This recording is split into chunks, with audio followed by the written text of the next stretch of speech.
ከፍሎት ሳይሆን ከገንዘቡ ተቆርሶ የሱ ሳያንስ ወንድሞቹን አሮጊት እናቱን አሳትፋልን እምነትን መታመንን ለሀገር መትጋትን እንዳይ ብቻ ሳይሆን በፕራይቬት ሴክተሩ ተስፋ እንድጥል ያደረገኝን ወንድሜን በከፍተኛ አክብሮት ላመሰግነው ፈልጋለሁ። በቢሊዮን የሚቆጠር አስደናቂ ሀብትና ካፒታል በእጃቸው ያለ ዛሬም እንደ ተራቅ ሰራተኛ አቧራና ጭቃ ውስጥ ገብተው የሚሰሩ በግንባታ ሳይቶች ላይ ከኢንጂነሮችና ከቀን ሰራተኞች ጋር ምሳቸውን የሚበሉና እዚያው የሚያድሩ ትሁት ሰው መሆናቸውን በአንክሮ ያነሳሉ። በጎርጎራና መሰል ታላላቅ የመንግስት ፕሮጀክቶች ላይ ያሳዩትን ፈጣን አፈጻጸምና ገንዘባቸው የሚያደርጓቸውን ሰፋፊ የበጎ አድራጎት ስራዎቻቸውን እንደ ትልቅ የሀገር ፍቅርና ለወገን የመድረስ ማሳያ አድርገው በኩራት ያቀርቡታል። በሌላኛው የሳንቲም ገጽ ላይ ግን በዚህ ባለሀብት አስገራሚና ፈጣን የሀብት ማማ ላይ መውጣት ዙሪያ ጠንከር ያሉ ትችቶችን፣ ስጋቶችና ጥርጣሬ ያዘሉ ጥያቄዎችን የሚያነሱ ወገኖች ቁጥራቸው ቀላል አይደለም። እነዚህ ወገኖችና ተቺዎቻቸው በስፋት እንደሚከራከሩት የዚህ ሰው ስኬት ከግል ጥረትና ከታታሪነት ባሻገር ከመንግስትና ከገዢው ፓርቲ ከፍተኛ ባለስልጣናት ጋር ካላቸው ጥብቅና ስልታዊ የጥቅም ትስስር የመነጨ ነው ይላሉ። በአማራ ክልል ደቡብ ጎንደር ዞን ታሪካዊና ጥንታዊ መነሻ ካላት እስቴ ለማርያም ከተባለች የገጠር ስፍራ ተነስተው ምንም አይነት የደላ የሀብት መሰረት ሳይኖራቸው በባዶ እጃቸውና በባዶ ኪሳቸው ብቻ በመነሳት ዛሬ ላይ በቢሊዮን የሚቆጠር ግዙፍ ካፒታል የሚያንቀሳቅስ የሀገሪቱን የንግድ ምህዳር ያናወጠ ታላቅ የቢዝነስ ኤምፓየር መገንባት የቻሉትን ያንን ድንቅ ሰው ያውቋቸዋል። በአጭር ጊዜ ውስጥ በኢትዮጵያ ንግድ ታሪክ ታይቶ በማይታወቅ ፍጥነት ወደ ሀብት ማማ ላይ በመውጣት እጅግ ፈጣን እድገት ካሳዩት ግንባር ቀደም ቢሊዮነሮች መካከል ቀዳሚውን ስፍራ የሚይዙት ይህ ምስጢራዊ ሰው ለመሆኑ ማን ናቸው? ከዕለት ጉርስ አነስተኛ የችርቻሮ ንግድና ከተራ የቀን ስራ ተነስተው በአሁኑ ወቅት በአገሪቱ ውስጥ መንግስት እንኳን ሳይቀር እጅግ አዳጋችና ውስብስብ ናቸው ብሎ የሚያስባቸውን ታላላቅ ሜጋ ፕሮጀክቶችን ወደ መገንባት እንዲሁም ከሀገሪቱ ከፍተኛ የፖለቲካ አመራሮችና ከራሳቸው ከጠቅላይ ሚኒስትሩ አብይ አህመድ ጋር ስትራቴጂካዊና ጥብቅ ግንኙነት ወዳለው የናጠጠ ባለሀብትነት እንዴት ሊሸጋገሩ ቻሉ? ዛሬ በዚህ ቪዲዮ ከተራ ግለሰብነት ወደ ሀገራዊ ተጽዕኖ ፈጣሪነት ያደጉበትን የብዙዎችን ቀልብ የገዛውንና የኢትዮጵያን የንግድ ዓለም በቁጥጥራቸው ስር ስላደረጉት የዚህ ግዙፍ የቢዝነስ ኤምፓየር መስራችና ባለቤት አነቃቂ የህይወት ጉዞ በእሳቸው ዙሪያ የሚነሱትን ጥርጣሬዎች በደጋፊና በተቺዎች መካከል የሚደረጉትን ፍልሚያዎችና ከህይወታቸው የምንወስደውን ድንቅ ትምህርት በዝርዝር እንመለከታለን። አብራችሁን ቆዩም።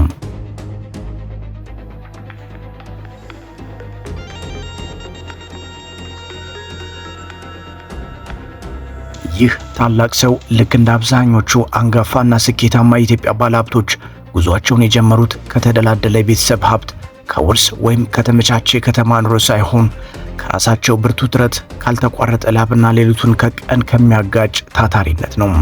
ገና በወጣትነት እድሜያቸው በትውልድ አካባቢያቸው የመጀመሪያና ሁለተኛ ደረጃ ትምህርታቸውን እንዳጠናቀቁ በትናንሽ ከተሞች ውስጥ የሚታዩትን የንግድ እንቅስቃሴዎች እያስተዋሉ ትልቅ ህልማቸውን በውስጣቸው ሰንቀው ወደ ንግዱ ዓለም ሲገቡ መነሻቸው በጣም አነስተኛና ምንም ትኩረት የማይሰጠው ነበር።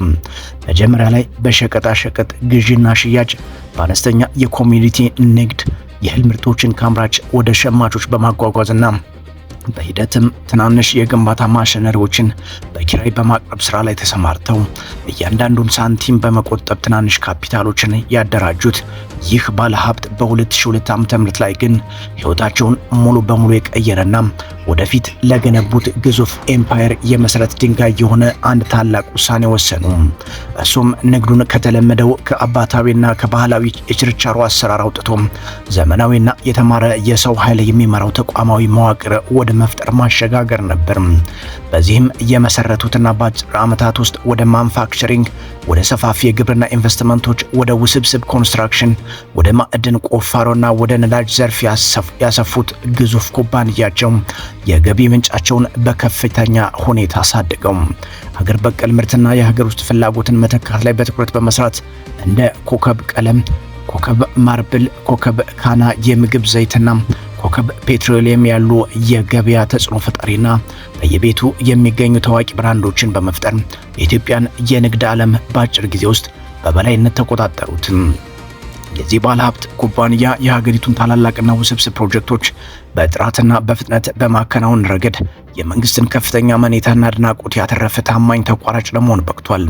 በተለይም በራሳቸው በጠቅላይ ሚኒስትር አብይ አህመድ አምሳያነት ተቀርጾ ሀገራዊ ንቅናቄ የተፈጠረበትንና የሀገሪቱን የቱሪዝም ገጽታ የቀየረውን ገበታ ለሀገር መርሃ ግብር አካል የሆነውን አስደናቂውን የጎርጎራ ኢኮ ሪዞርት ፕሮጀክት በተሰጠው ጠባብ የጊዜ ገደብ ውስጥ ሌሊትና ቀን ሳይለዩ በጥራትና በፍጥነት ገንብቶ በማስረከብ የሀገር በቀል ባለሀብቶችን የማስፈጸም አቅም ምን ያህል የጠነከረ መሆኑን በተግባር አሳይቷል። ከዚህም በተጨማሪ በባህር ዳር ከተማ የጣና ሐይቅ ዳርቻ ላይ በ4.5 ቢሊዮን ብር የግል ኢንቨስትመንት የተገነባውና በሮዳ ሆስፒታሊቲ ግሩፕ ስር የሚተዳደረው ባለ 5 ኮከቡ የፈለገ ጊዮን ኢኮ ሪዞርት የፋሲለደስ ግንብ ታሪካዊና ጥንቃቄ የሚሻው እድሳት፣ የባህር ዳር ግዙፍ የነዳጅ ዴፖና በአዲስ አበባ እምብርት ላይ የተገነቡ በርካታ የጋራ መኖሪያ ቤቶች፣ ዘመናዊ ህንፃዎች የዚህ ሰው ወርቃማና የማይፋቅ አሻራ ያረፈባቸው ታላላቅ ማሳያዎች ናቸው። ከሀገር መሪዎችና ከመንግስት ጋር ያላቸው ግንኙነት የጥቅም ብቻ ሳይሆን የልማት አጋርነት መሆኑን ደጋግመው ያሳዩት ይህ ባለሀብት መንግስት ለሚያደርጋቸው የከተማ ውበትና የኮሪደር ልማት ጥሪዎች የድርጅታቸውን ከባድና ውድ ማሽነሪዎች ያለምንም ክፍያ በነፃ በማሰማራት የአረንጓዴ አሻራ ችግኞችን በሚሊዮን ደረጃ በመትከል እንዲሁም በየዓመቱ በ10 ሚሊዮኖች የሚቆጠር ግብር በታማኝነት በመክፈል በጠቅላይ ሚኒስትሩ እጅ በተደጋጋሚ ከፍተኛ የታማኝ ግብር ከፋይ ሽልማት እና ክብር ተበርክቶላቸዋል። ታዲያ እኒህ ሰው በአጭር ጊዜ ውስጥ ወደ ሰማይ የገዘፈ ስኬት ያስመዘገቡ የሀገሪቱን ታላላቅ የኢኮኖሚ አውታሮች በእጃቸው የያዙ ባለሀብቶች በብዙሃኑ ዘንድ በፖለቲካው ማህበረሰብና በኢኮኖሚ ባለሙያዎች ዘንድ ሲነሱ የጠንካራ ክርክርና የሞቃት ውይይት መነሻ መሆናቸው በፍጹም አይቀሬ ነው። ግለሰቡን በተመለከተ የህዝብ አስተያየትና አመለካከት በሁለት ተቃራኒ ጎራዎች ተከፍሎ ይከራከራል። በአንድ በኩል አድናቂዎቻቸው፣ የቅርብ የሥራ ባልደረቦቻቸውና በማህበረሰብ ውስጥ ያሉ ደጋፊዎቻቸው እርሳቸውን የሚመለከቷቸው እንደ የኢትዮጵያውያን የህልም ተምሳሌት ወይም ኢትዮጵያን ድሪም አድርገው ነው። ለሀገር በቀል ባለሀብቶችና ወደ ንግዱ ዓለም ለሚገቡ ወጣቶች ታላቅ መነሳሳትን የፈጠሩ ታታሪና ጊዜ የማይሰጡ በስራቸው ላይ ሰከንድ የማያባክኑ ብርቱ የሥራ ሰው እንደሆኑ ይመሰክሩላቸዋል። በቢሊዮን የሚቆጠር አስደናቂ ሀብትና ካፒታል በእጃቸው ያለ ዛሬም እንደ ተራ ቀን ሰራተኛ አቧራና ጭቃ ውስጥ ገብተው የሚሰሩ በግንባታ ሳይቶች ላይ ከኢንጂነሮችና ከቀን ሰራተኞች ጋር ምሳቸውን የሚበሉና እዚያው የሚያድሩ ትሁት ሰው መሆናቸውን በአንክሮ ያነሳሉ። በጎርጎራና መሰል ታላላቅ የመንግስት ፕሮጀክቶች ላይ ያሳዩትን ፈጣን አፈጻጸምና ገንዘባቸው የሚያደርጓቸውን ሰፋፊ የበጎ አድራጎት ስራዎቻቸውን እንደ ትልቅ የሀገር ፍቅርና ለወገን የመድረስ ማሳያ አድርገው በኩራት ያቀርቡታል። በሌላኛው የሳንቲም ገጽ ላይ ግን በዚህ ባለሀብት አስገራሚና ፈጣን የሀብት ማማ ላይ መውጣት ዙሪያ ጠንከር ያሉ ትችቶችን፣ ስጋቶችና ጥርጣሬ ያዘሉ ጥያቄዎችን የሚያነሱ ወገኖች ቁጥራቸው ቀላል አይደለም። እነዚህ ወገኖችና ተቺዎቻቸው በስፋት እንደሚከራከሩት የዚህ ሰው ስኬት ከግል ጥረትና ከታታሪነት ባሻገር ከመንግስትና ከገዢው ፓርቲ ከፍተኛ ባለስልጣናት ጋር ካላቸው ጥብቅና ስልታዊ የጥቅም ትስስር የመነጨ ነው ይላሉ። ያለ ጠንካራ የፖለቲካ ጀርባ፣ ያለ ልዩ ድጋፍና ጥበቃ እንዲህ ያሉ ግዙፍ የቢሊየን ብር ዋጋ ያላቸውን የመንግስት ጨረታዎችና መሬቶችን እንዲሁም ስልታዊ የሆኑ ፕሮጀክቶችን በቀላሉ ማግኘት አይቻልም የሚል ጥርጣሬን በጽኑ ያነሳሉ። በአጭር ጊዜ ውስጥ በተለያዩና እርስ በርስ በማይገናኙ ዘርፎች ላይ ማለትም በዘይት፣ በኮንስትራክሽን፣ በነዳጅና በማዕድን ላይ በብቸኝነት የበላይነታቸውን መዘርጋታቸው በትናንሽና በመካከለኛ ደረጃ ላይ ያሉ አገር በቀል ነጋዴዎችን ከገበያ ውጭ ሊያደርግ የሚችልና ፍትሐዊ የገበያ ውድድርን የሚያጠፋ የሞኖፖሊ ስጋት ይፈጥራል የሚል ስጋትም ይንጸባረቃል። በተጨማሪም በአንዳንድ ታላላቅ ሀገራዊ ፕሮጀክቶች ላይ የሚሰጡት ኮንትራቶች በግልጽ ጨረታና ሌሎች ተወዳዳሪዎች ባሉበት ሳይሆን በቀጥታ በልዩ ስምምነት እሳቸው ብቻ መከናወናቸው በሂደቱ ላይ የግልጽነት የፍትሐዊነትና ተጠያቂነት ጥያቄዎች በስፋት እንዲነሱ ምክንያት ሆኗል። ይሁንና እነዚህ ሁሉ ክርክሮችና ትችቶች እንዳለ ሆነው ይህ ታላቅ ሰው ሀብትና ዝና ካፈሩ በኋላ ትውልዳቸውና ያደጉበትን በመከራ ያለፉበትን ማህበረሰብ ፈጽሞ ያረሱ ባለልዩ ልብ ሰው መሆናቸውን ማንም አይክድም። በትውልድ ቦታቸው በተለያዩ የሀገሪቱ ገጠራማ ክፍሎች ጭምር በርካታ ዘመናዊ ትምህርት ቤቶችን፣ የተሟሉ የጤና ተቋማትንና ንጹህ የመጠጥ ውሃ ፕሮጀክቶችን በራሳቸው ወጪ በመገንባት የማህበረሰቡን መሰረታዊና ስር የሰደዱ ችግሮች በዘላቂነት ቀርፈዋል። በተለያዩ ጊዜያት በሀገሪቱ ውስጥ ሰው ሰራሽና ተፈጥሯዊ አደጋዎች፣ መፈናቀሎችና ድርቆች ቢከሰቱም በሚሊዮን የሚቆጠር ገንዘብ በመመደብ በገንዘብ ብቻ ሳይሆን በቁሳቁስና በምግብ ፈጣን ሰብአዊ እርዳታዎችን ቀዳሚ በመሆን በማቅረብም ይታወቃሉ። ታዲያ ከዚህ አነጋጋሪ ፈጣንና አስደናቂ ባለሀብት የህይወት ጉዞ እኛ እንደ ስራ ፈጣሪ፣ እንደ ነጋዴ ወይም እንደ መጻኢ ትውልድ ወጣት ምን አይነት ወሳኝ የህይወት ትምህርቶችን መውሰድ እንችላለን? አንደኛውና ዋነኛው ትምህርት ተቋማዊ አሰራርና ታላቅ ራዕይ መኖር ነው። እሳቸው ትናንሽ የግል ስራዎችን እየሰሩ ራሳቸውንና ቤተሰቦቻቸውን ብቻ እየመገቡ መቅረት ይችሉ ነበር። ነገር ግን ንግዱን ወደ ተደራጀ ትልቅ ተቋም በመቀየርና የተማሩ ባለሙያዎችን ቀጥሮ በማሰራት ስራውን ተቋማዊና ዘላቂ አድርገውታል። እኛም የትኛውንም ትንሽ ስራ ስንጀምር ወደ ትልቅ ተቋም የመቀየር ራዕይ ሊኖረን ይገባል። ሁለተኛው የዘርፍ ብዝሃነት ወይም ዳይቨርሲፊኬሽን ነው። በአንድ የንግድ ዘርፍ ላይ ብቻ ለመወሰን አንዱ የንግድ ዘርፍ በኢኮኖሚ ቀውስ ወይም በፖሊሲ ለውጥ ምክንያት ሲቀዘቅዝ፣ ሌላኛው ዘርፍ ደግሞ እንዳያቆመው በማድረግ ኢንቨስትመንት ስጋትን መቀነስና እድገትን ማፋጠን እንደሚቻል በተግባር አሳይተናል። ሶስተኛውና ማንም ሊከተል የሚገባው የመሬት አመራር ወይም ሃንድስ ኦን ሊደርሺፕ ባህል ነው። በሚሊዮንና በቢሊዮን የሚቆጠር ሀብት ቢኖራቸውም ዛሬም ድረስ በፕሮጀክት ሳይቶች አቧራና ከጭቃ ጋር እየታገሉ ከኢንጂነሮችና ከቀን ሰራተኞች ጋር አብረው እየዋሉና እያደሩ ስራውን ይመራሉ። ስኬት ከቢሮ ወንበር ሳይሆን ራስን ዝቅ አድርጎ ከመስራትና ስራን ከመውደድ ይመጣል።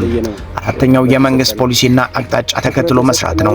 የአንድ ሀገር ባለሀብት ትልቅ ለመሆን የሀገሪቱን የኢኮኖሚ አቅጣጫና የመንግስትን ስትራቴጂ ጠንቅቆ መረዳት አለበት። እሳቸው ከመንግስት ጋር ያላቸውን ስትራቴጂካዊ ትስስር ለልማት በመጠቀም ሀገራቸውንም ራሳቸውን ተጠቃሚ አድርገዋል። አምስተኛውና የመጨረሻው ማህበራዊ ኃላፊነትን መወጣት፣ ለማህበረሰቡ መመለስ ወይም ጊቪንግ ባክ ነው። ስኬት የሚለካው በምናገኘው የገንዘብ መጠን ብቻ ሳይሆን ለህዝብና ለሀገር በምናበረክተው አስተዋጽኦ ነው። ግብርን በታማኝነት መክፈልና በበጎ አድራጎት ማህበረሰብን መደገፍ የበረከትና የዘላቂ የስኬት ቁልፍ ነው።